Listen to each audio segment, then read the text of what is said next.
Every 3 years, the best sailors on the planet compete in the world's toughest offshore challenge, the Volvo Ocean Race. 1, 2, go! Tense. For the 12th edition, 7 teams left Alicante, Spain, to cross 4 oceans and 5 continents over 9 months. It is the ultimate endurance test that all professional sailors dream of doing. It's just relentless. With a fleet solely composed of the Volvo Ocean 65, a boat designed to take on the most grueling offshore race. Crews are pushed to the limit in a competition that has never been closer.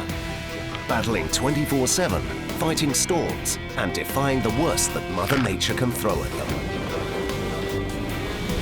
You get a beating out there. Pushing the crews to a place where there is only a thin margin between winning the leg Nice, very nice.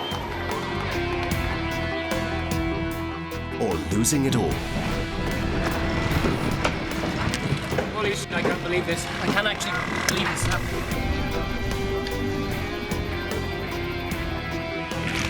This is their story.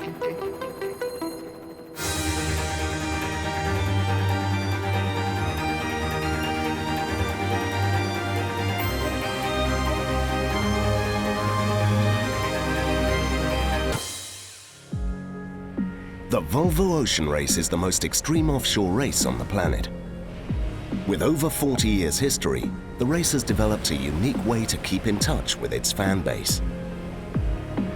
From the start, the onboard filming gave an incredible insight into the crew's lives, but people would have to wait until the end of the race to watch the footage. Today, thanks to the very best in satellite technology, the race can be followed in real time. Hey guys, my name is Matt Knighton. I'm the onboard reporter for Abu Dhabi Ocean Racing in the Volvo Ocean Race.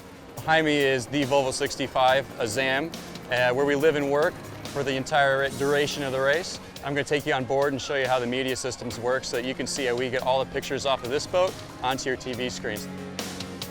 We've got 5 of these microphones on deck. These are waterproof mics. This is what we use to gather all the sound whenever we need it. We also have, how many we got? 1, 2, 3, 4, 5 cameras on board. The 5 cameras are placed strategically in 5 different positions. Camera 1 is positioned on the mast looking forward to the bow. Camera 2 and 3 are set up on the spreader, each side of the mast. Yeah, so you see up above there, those are both of our spreader cams, and they're on gimbals, so they can actually swivel around almost 360 degrees. They stay pretty dry most of the time, so we like to use them a lot for establishing shots. Whenever you see those crazy waves and just the speed of the boat coming from behind, it's usually those pointing right back at the helm. It's a great shot. Camera 4 is just above the main hatch, facing the driver. And the last camera, camera 5, is stationed from the driver's viewpoint, looking at the whole length of the boat. You can see there is an infrared light. So we'll actually use this infrared light, and that automatically turns on at night. So all the night vision shots that you see on the boat, that's all taken actually in pitch black. There's no lights on deck. And that's really important for the sailors because their eyes actually adjust at night. They're able to see really, really well without any lights on deck. So if we did have a white light, it might blind the guys. All the cameras are linked together and controlled by the onboard reporter from his desk down below deck, giving the viewer a unique take on the reality of life on board. This is where we do all of our editing as well as control the cameras that are up on deck. We have our laptops inside waterproof Pelican cases. And then right here, this is actually a little mini broadcast booth. I can control all 5 of the cameras as well as all the microphones on deck, all without the guys knowing about it. So if it's really, really wet and wild, or I just roll out of bed and something dramatic just happened, I can immediately have access to all the cameras and really capture the footage. The red button or crash button enables Matt to record an event that has just occurred. All cameras on board have a 4-minute delay, ensuring none of the action is missed. So there's some serious technology that takes the media that we shoot on board, sends it thousands of miles into space, and then sends that thousands of miles back to Volvo headquarters to get it out to the TV sets that you guys are watching this on. Starts here with the laptop, goes through the boat's Wi-Fi system, goes all the way back to those domes on the back, and then it gets beamed up. For written reports, it takes a couple of seconds maybe to send it through the satellite, but for the HD video that you guys are watching, it can take anywhere between 30 minutes all the way up to 2 hours, depending on how rough the sea state is. Yeah, so this is the big daddy here. This is the FB500. The massive satellite dish inside of here is what we use to send all of the live streaming video off of the boat.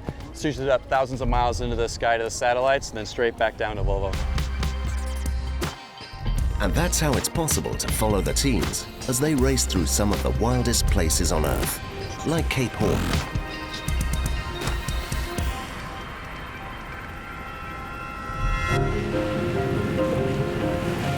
Back on the water, it's the 6th leg of the Volvo Ocean Race, and the fleet is starting to sail back north. So far, the weather conditions and the wind have been pretty good, and all the boats are once more racing very close together.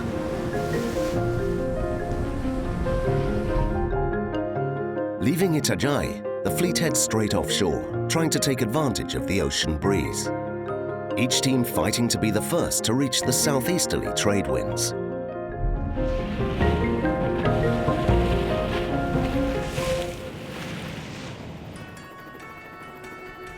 After only a day at sea, disaster strikes on board Dongfeng Race Team. Their water maker is not working, leaving the sailors without any drinking water. A critical situation, as each crew member should be drinking at least 3 liters per day. For Charles and his crew, the repairs they made 20 hours earlier need to work if they want to stay in the race. We've got a hose here. The water should go through this hose. And first we'll see if the pressure is going up or not. And if there is water going out through the end of the tube here, through the cap, it means that it didn't work.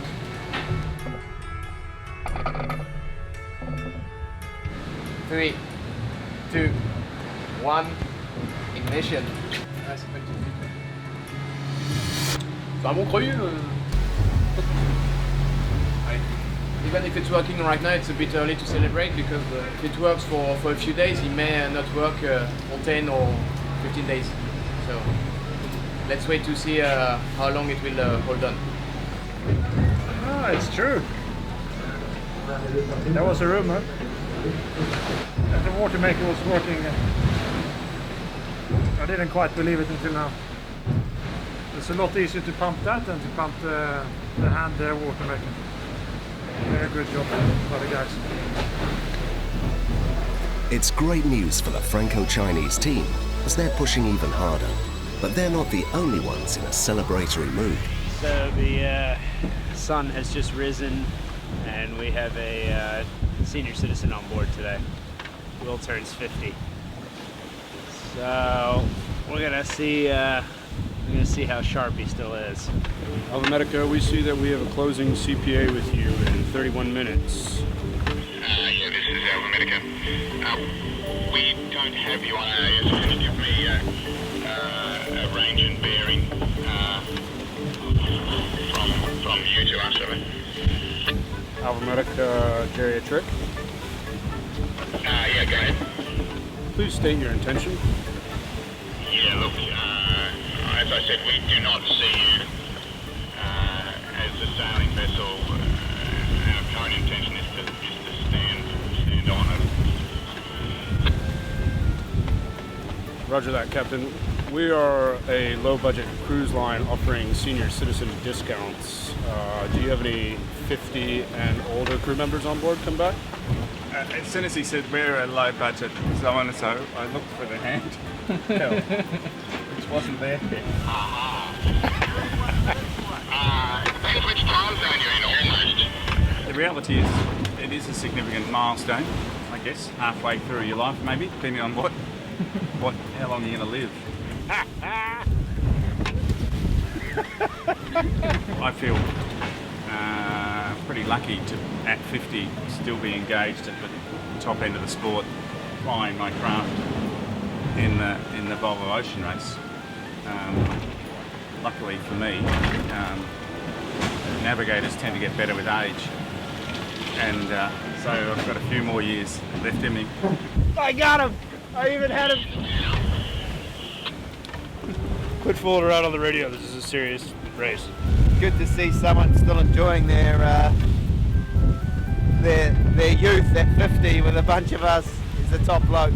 It's a big day for Will today, and we're happy to share with him and have a little bit of fun about this. So yeah, it's great.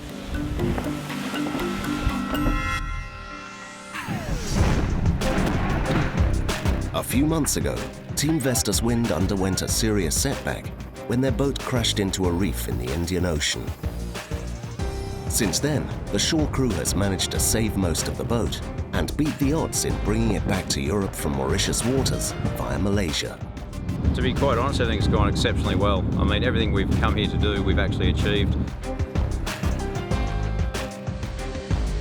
Now based in Italy, the team has been working non-stop to repair their Volvo Ocean 65. Just need you guys to get like a bucket and sponge and some degrease. So we just got to get all the water out of here so that when the boat turns upside down, it's not. For Neil Cox and the crew, seeing the boat getting back to its former shape is great news. And for the sailors, bad memories of the reef are finally fading away. Felt pretty strange, I must say, because you know, that is the last time I saw the boat, was when we walked away from it, you know, on the reef, and we'd taken a lot of stuff off, and now to sort of go walk into a shed and there's essentially a brand new hull sitting there with bulkheads in it. When you see how quick things are happening, you really feel like we're on the right track to getting back in the racing. We've actually got a boat, so right now the hull is now attached to the deck. We're in the process right now of assembling the boat. We're going through everything from getting all the deck winch pedestal system back on, main sheet pedestals, and then going right through the rest of the boat. We kind of have a core group of jobs we need to finish before really any systems can be offered up to the boat, which is still a couple of weeks away. It's a fight against the clock, as it's always been the team goal to be back in the water from the Lisbon stopover. For Neil and the sailors, it's a race they refuse to lose. The Volvo Ocean 65 fleet is in the 6th leg of the race. The crews are in close racing mode, and as they're heading north, the mood on board is very positive. Today is another awesome day in the office, I would say. Got about 16, 17 knots of wind. We're on the J1, and we're sort of cracked off mode, so we're sort of in between a fast upwind and a reaching mode. Nice fast angle. And we're surrounded by the rest of the fleet, which makes us happy. Performing well amongst the other teams provides a real boost for the all-female crew. We're just sailing course basically to the easternmost point of Brazil, but because we have everyone right around us, it's full intensity, high action, like constantly making little slight adjustments to stay with the fleet or stay ahead of the fleet. So yeah, it sort of puts the fun in straight line sailing. Even the other sailors are noticing their performance. Right? You have seen ladies faster before? Amazing. Yeah. Good job, girl. A few miles away on the Spanish boat, the weather conditions make it very difficult to decide on any tactics. No one really knows exactly what to do with this weather. You know, there's got to be a header out here, and just in case of seeing who's fast. You know, SCA have proved pretty fast. Abu Dhabi, as we always know, Dongfeng have gone fast, but they've lost a bit recently. Everyone's just sort of ushering each other along, ushering each other to the east. Hopefully we could be in second or third. Being stuck together means that boat speed is very important to get ahead. We're sailing upwind, and all the boats are really close together, so boat speed matters a lot. So how can we make the boat sail faster? We've got 6 different sails, and they're all made for different wind strength or wind direction. And the key is to choose the right sail at the right time. But position is also the key to leading. Yeah, whoever's in front has an advantage, because they're going to be more north and east. So right now, SCA, and then Dongfeng. Basically, whoever's north and east. It's been a boat race, that's for sure, and it's still going. We've got boats all around us. In such a situation, making a bold decision can really make a difference. It's an important leg. We feel that there's not going to be that many opportunities in this leg. the boats have been stuck together like flies, and this is a key opportunity, and we've put all our eggs in one basket and we're going for it. But taking such a risk can also have a high price. To be honest, I'm not sure how we went last night. At times we were making really good gains, and then it seems like we hit a roadblock. It was really kind of snakes and ladders, a lot of ladders for the ladies, I'll tell you that. Seem to have passed Abu Dhabi. It's like they never got headed. Pretty amazing to see their track. For the first time in the leg, the fleet is not stuck together anymore. The Turkish-American team is on its own. So we've been transitioning into a high pressure system out here, hence the beautiful, beautiful weather and the lack of wind. We've been trying to go that way to end up going this way. So the rest of the fleet are up there somewhere, we think. We haven't seen them for a few hours now. We've been heading north, so maybe it's a game, maybe it's a loss, not entirely sure. I think this race is so close and everyone is so terrified to make a move that there's moments when you have to try and be bold, and that won't always pay off, but it's the only way in a race like this now, unless you've got superior boat speed, that you can get ahead. The chances for splits are so small now. We're either first or last. It's that simple out here. For Will and the younger guys, only time will tell if they have made the right call.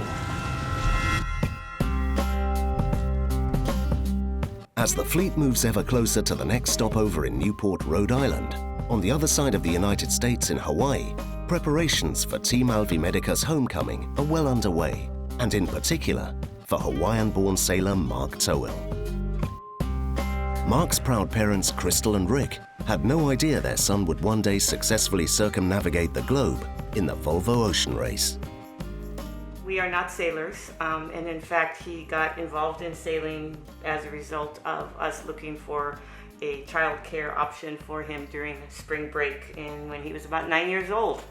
Me and his brother, we fixed him up with the Hawaii Yacht Club sailing sort of a class, and so said during this week of spring break that you sail in the morning and we'll pack you a lunch, and you can find a tree and eat your lunch and sail in the afternoon. And I guess that was the beginning of a passion that we were so fortunate that he acquired.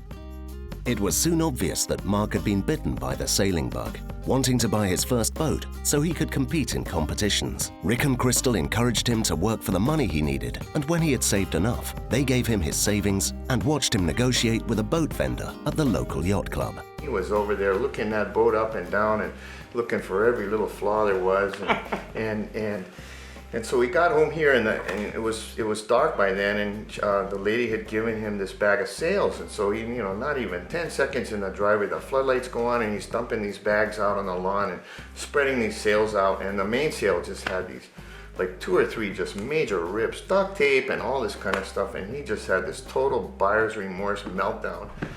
But at any rate, it all worked out, but he actually called the lady up, and it actually turned out she had just gotten the wrong bag of sails off the shelf. But had he not gone through that experience, I don't think that he would have had it just led to more of the drive and competitiveness that he already had. Mark's talent and potential were obvious to those who guided his early progress. So Mark started competitive sailing maybe at the age of 14. We had a national championship regatta out here, and he trained really hard. I was just impressed with his work ethic. He'd be out every day. He'd be here before myself, rigged up, ready to go, and he always, was just a model student. You could tell he loved the offshore sailing. And then when the Disney project came up, the Morning Light project, they had thousands of applicants, so the chances to getting picked were so slim.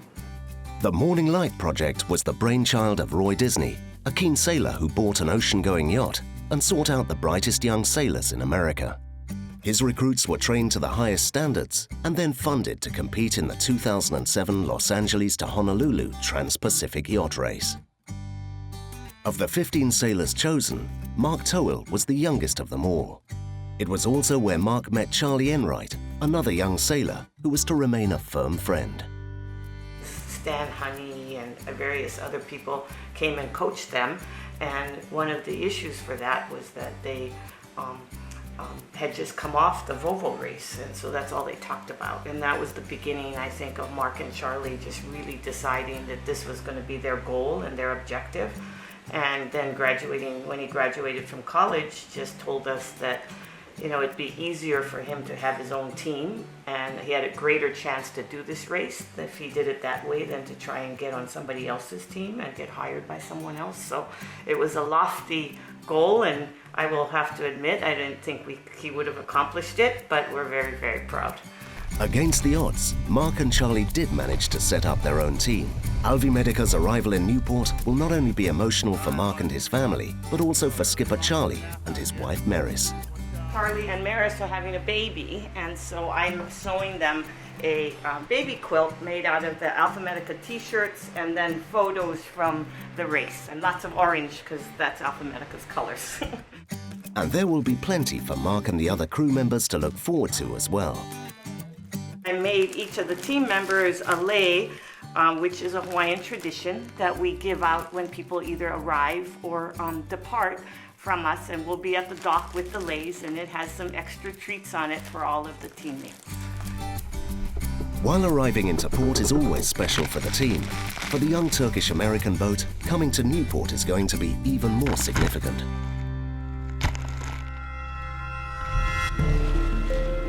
After 7 months at sea, the sailors on Azam reflect on where they are. At about 5 a.m. this morning, we sort of crossed our track on leg 1, which means we sailed around the world, which is good. It was a long time ago. And actually, when we sailed down here on leg 1, we were in the lead and hadn't actually sailed that much against the other boats. There was still a lot of unanswered questions about who was going to be strong in what conditions, and I guess, you know, 6 months on, we've completed 5 legs. We're obviously in a very strong position overall, I think. But I guess we've also now got the pressure of trying to win the race building on us, and now it's a realistic possibility. On Team Brunel, for the Dutch sailors, their thoughts turn towards their home country as they celebrate King's Day, their king's birthday. It's all fun and games. One. It's difficult. Louis. Other left. More. Oh, yeah. Oh. But for the other nationalities on board, why they're celebrating is not 100% certain. I think it's the day when it officially marks spring, right? Or summer. Spring. It's King's Day, though. The Prince of Holland, I know. King Patrick. Leopold. Alexander Pitoresco Finko. I don't know. Willem Alexander. Nice. Happy birthday! Congratulations, Holland, with the King's Day. And while Team Brunel are celebrating their king, the Queens of the Fleet are making the most of their actual position. Yeah, we're in the lead next to another boat with, I guess, the good group of the fleet really close to us, and this is probably the best racing we've done so far in the whole Volvo Ocean Race. We've done 30,000 miles racing, and that definitely is a contributing factor to how we're performing. I think probably patience is key.